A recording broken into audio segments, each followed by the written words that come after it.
Hi, this is Miro with a video for the 15280 teaching team on how to use rubrics as part of your grading. I haven't gone through this a practice run yet, so I may stumble a little bit verbally here, but I want to walk you through both what the student sees as well as what you're going to see. I'm going to start with what the faculty member sees and then show what the student sees. So what you're looking at currently on the screen here is the assignment specifically for Persuasive Presentation 1 in the planner. And you've seen this before, but if you scroll down now, we've added a rubric to this. So here below here is a rubric that allows you to give some information on grading. Our intention with the rubric is not to use it to generate the grade, but to use it as a way to let the student know generally where they were strong and where they were weak to support the grade, so that your video commentary can handle more of the details and less of the grade. So you see there's a bunch of components here on the rubric. Each component is labeled with which part of the presentation it goes with, whether it be strategy, structure, content. There's a delivery section here, and then an extended Q&A section. You'll notice that it has these sort of first lines here and then a longer delivery beneath it.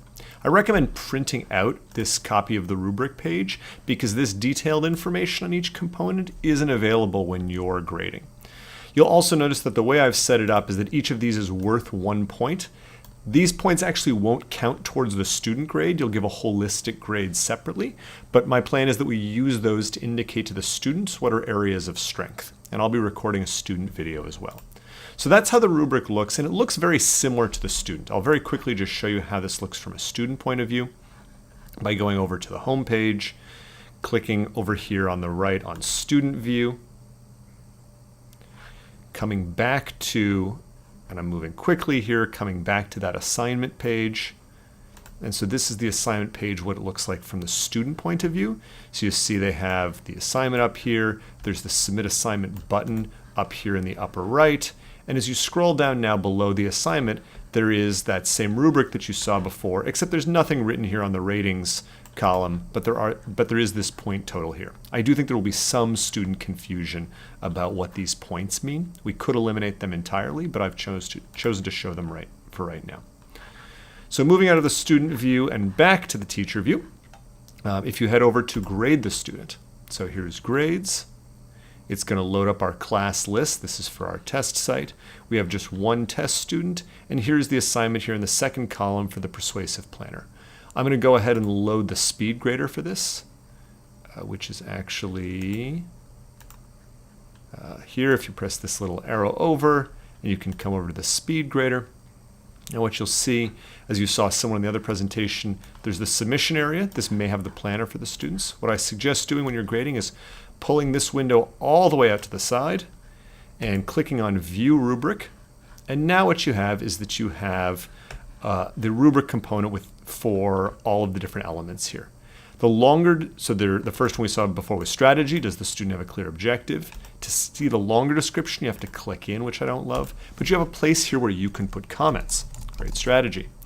My recommendation is that you think about using these comments and filling this out during the presentation as a way to remind yourself of what the student did well or did not do well.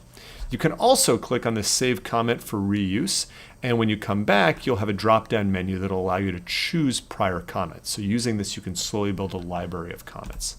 So I'll say that this was a strength for the student. On opening and body, I'll say that I think you could have a stronger hook.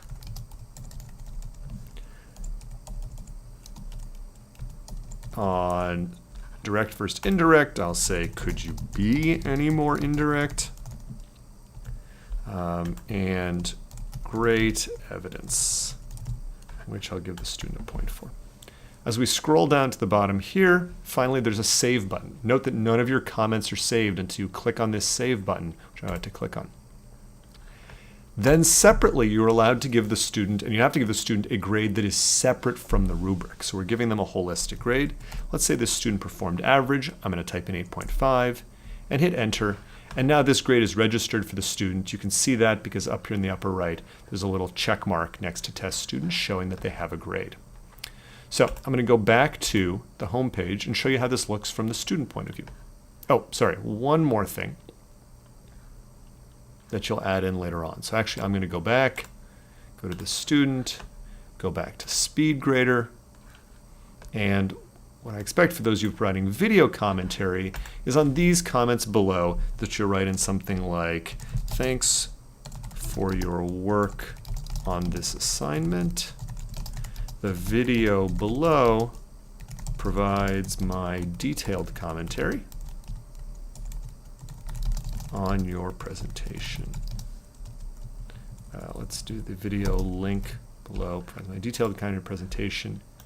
And then we will put in the link to the video. And I'll submit that as well. Okay, so now we've finished grading this student. Let's go back and see what it's going to look like from the student point of view reviewing their grades. So I'm going to go, it takes a while to load, but I'll go back to the home screen for this class. I'm going to click over into student view here on the right. So now it's loading up into the student view. You can see from the purple, this is that we're on the student view. And we can go over to grades.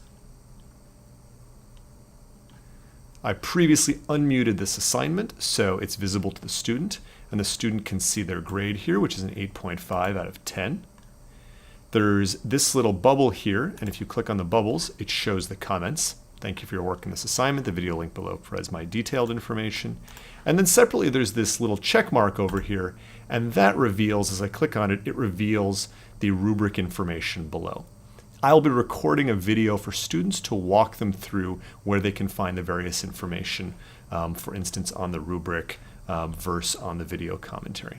So that's how to use this from a teaching point of view, to use these rubrics to hopefully speed up your grading. It's my strong suggestion that you have this window open during the presentation and keep your notes in it during the presentation. As long as it's muted, you'll be able to come back afterwards and review them.